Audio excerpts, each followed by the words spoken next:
جی ناظرین، اس وقت dynamic personality ہمارے ساتھ موجود ہیں۔ پروفیسر ڈاکٹر منیر اظہر چودھری صاحب سینئر ڈاکٹر میں آپ کا شمار ہوتا ہے۔ آج اسلامیہ یونیورسٹی اس وقت بہاولپور میں موجود ہیں، BLCF 2023 پہ آئے ہوئے ہیں۔ آج ہم ان سے بات کرتے ہیں کہ اس انجینئر پروفیسر ڈاکٹر اطہر محبوب صاحب کی لیڈرشپ کو دیکھتے ہوئے جو ایونٹ ہونے جا رہا ہے، اس بارے میں آپ کے کیا تاثرات ہیں، آپ اس بارے میں کیا کہنا چاہیں گے؟ تو آئیے ڈاکٹر منیر اظہر چودھری صاحب سے بات کرتے ہیں۔ السلام علیکم ڈاکٹر صاحب۔ جی وعلیکم السلام ورحمۃ اللہ۔ بہت خوشی ہوئی جی کہ آپ نے اس کے بارے میں مجھ سے رائے لی، اس لیے کہ میں خود کھنچا چلا آیا۔ مجھے یہ سارا اسکیڈول انہوں نے بھیج دیا تھا، اتفاق سے میں شہر میں نہیں تھا، تو آج آ کے مجھے احساس ہوا ہے کہ میں نے اپنے 2-3 دن ضائع کر دیے۔ بہت خوبصورت لگا۔ دیکھیے بات یہ ہے کہ ہم لوگ کتابیں پڑھتے ہیں، سلیبس کے اندر اور کریکولم کے اندر ہمیں وہ ساری چیزیں کہاں پڑھائی جاتی ہیں؟ وہ تو سبجیکٹ کے بارے میں ہوتی ہے، وہ تو ہمارا علم کسی ہنر کے بارے میں یا ایک خاص مضمون کے بارے میں ہوتا ہے، لیکن حقیقت میں ہمیں کیسا بن کے رہنا ہے، کیسی زندگی گزارنی ہے، اور اس زندگی کے اندر ہمارے سوشلائزیشن کیسی ہونی چاہیے، ہماری انٹر پرسنل سکلز کیسی ہونی چاہیے، ہماری کمیونیکیشن کیسی ہونی چاہیے، اور ہمیں کس طرح سے اپنی تہذیب کو، اپنے تمدن کو اور اس کلچر کو اس مٹی کے ساتھ ملا کے اور اپنے رہن سہن کو اس طریقے سے اختیار کرنا ہو کہ ہم معاشرے کا ایک فعال کردار بن سکیں۔ تو میرا خیال ہے اس طرح کے جو پروگرامز ہوتے ہیں ان کو بہت بڑا نام دیا جا سکتا ہے، اور میرے لیے ایک خوش قسمت کی بات ہے کہ اس وقت یہ اس طرح کی یونیورسٹی اور اس میں ایک لیڈرشپ اطہر محبوب صاحب کی شکل میں موجود ہے، جن کے اندر بڑی ڈائیورسٹی ہے، بڑی ویژن ہے، اور ایک مشن کو لے کے وہ یہ کام کر رہے ہیں۔ اور مجھے یہ بھی پتہ چلا ہے کہ اس طرح کے پروگرام پہلے بھی ہوتے رہتے ہیں اور ایک تواتر سے آئندہ بھی ہونے والے ہیں۔ تو میرا اپنا خیال یہ ہے کہ اس کا امپیکٹ نہ صرف اس کے ساتھ جو متعلقین ہیں، طلباء و طالبات، بلکہ اساتذہ کرام اور اس کے اندر کام کرنے والے اور تمام وہ شہری جو اس شہر کے ساتھ وابستہ ہیں، ان تمام لوگوں کے تہذیب و تمدن اور کلچر کے اوپر اس کا فرق پڑے گا۔ اور میرا خیال ہے کہ اس کو دیگر اور اداروں کے اندر بھی ایک کسی نہ کسی شکل میں ضرور ترتیب دے کے کرنا چاہیے، اس لیے کہ اس سے ہمیں یہ بھی پتہ چلے گا کہ ہمیں کیا کہنا ہے۔ دیکھیے بچہ جو ہے انسان کا، وہ 3 سے 4 سال کی عمر میں بولنا تو سیکھ لیتا ہے، لیکن تمام عمر اس بات پہ لگ جاتی ہے کہ کب کیا بولنا ہے، کب کیا کہنا ہے اور کس طریقے سے کہنا ہے۔ میرا خیال اس لب و لہجے کے لیے بھی یہ پروگرام بہت اچھے ہیں، اور اس میں ہر پہلو جو ہے اس کو بڑے آسان طریقے سے نبھایا گیا ہے۔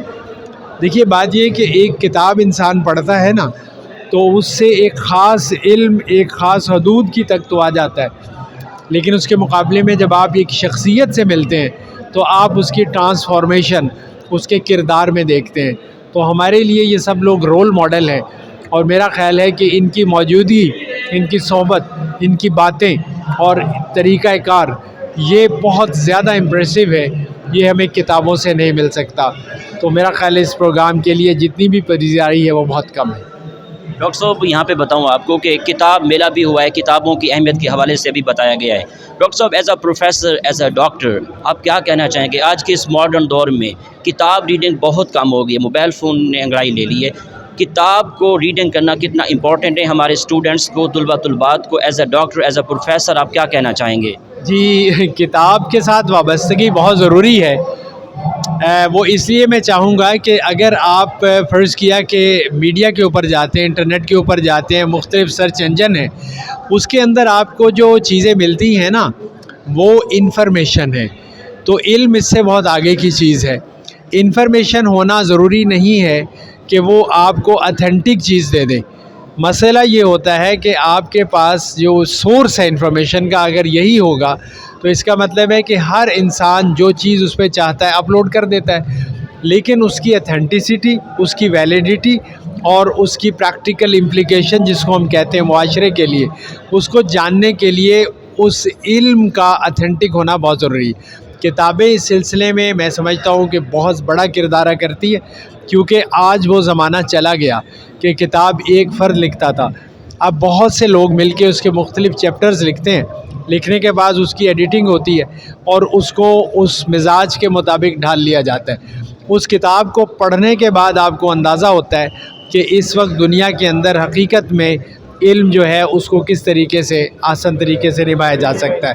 تو اور کتاب کے ساتھ اگر کسی کا رشتہ ہے تو یہ اس کی زندگی کی بہترین رفیق ہے، اس کی تنہائی کی ساتھی ہے، اور اس کو آگے کی سوچ دیتی ہے، اس میں انوویشن لے کے آتی ہے، اور نئی نئی جہتیں کھل کے اس کے سامنے آنا شروع ہو جاتی ہیں. تو میرا خیال ہے کہ اس طرح کی پروجیکشن جو ہے وہ ہیلپ فل ہو سکتی ہے. اتنا میں ضرور کہوں گا کہ فی زمانہ چونکہ ہر شخص کے لیے شاید وہ کتاب خریدنا اس کے بس کی بات نہیں، تو اس لیے میرا خیال یہ ہے کہ کتاب ہی کا ایک ڈیجیٹل اسپیکٹ ہوتا ہے آن لائن. تو اگر اس ترتیب سے بھی کتابیں ہم ایکسیسیبل بنا دیں بچوں کے لیے اور پڑھنے والوں کے لیے، تو وہ بھی اس کو ڈاؤن لوڈ کر کے اس کا فائدہ اٹھا سکتے ہیں. وہ بھی ایک کتاب ہے. اور میں یہ سمجھتا ہوں کہ چونکہ اس وقت جو موجودہ دور کے اندر بچوں کی زیادہ رجحانات ڈیجیٹل میڈیا کی طرف چلا گیا ہے، تو ہمیں بہت زیادہ اصرار نہیں کرنا چاہیے کہ ان کو کھینچ تان کے ہر وقت لائبریری میں بٹھائے. اگر ان کو ہم ایکسیس بھی دے دیں تو ہم وہی علم جو اتھینٹک علم ہوگا وہ ان کو دینے میں کامیاب ہو جائیں گے. بہت شکریہ ڈاکٹر صاحب، رائے دینے کا بہت شکریہ، اور یونیورسٹی میں کی معلومات دینے کا بہت شکریہ. اور آپ آئے یہاں، آپ کو اچھا لگا، آپ نے اس ایکٹیویٹی کے حوالے سے بات کی. بہت شکریہ ڈاکٹر صاحب. بہت شکریہ آپ کا بھی، آپ نے مجھے موقع دیا، آپ سے ملاقات بھی ہو گئی. بہت شکریہ. ڈاکٹر صاحب تھینک یو. جی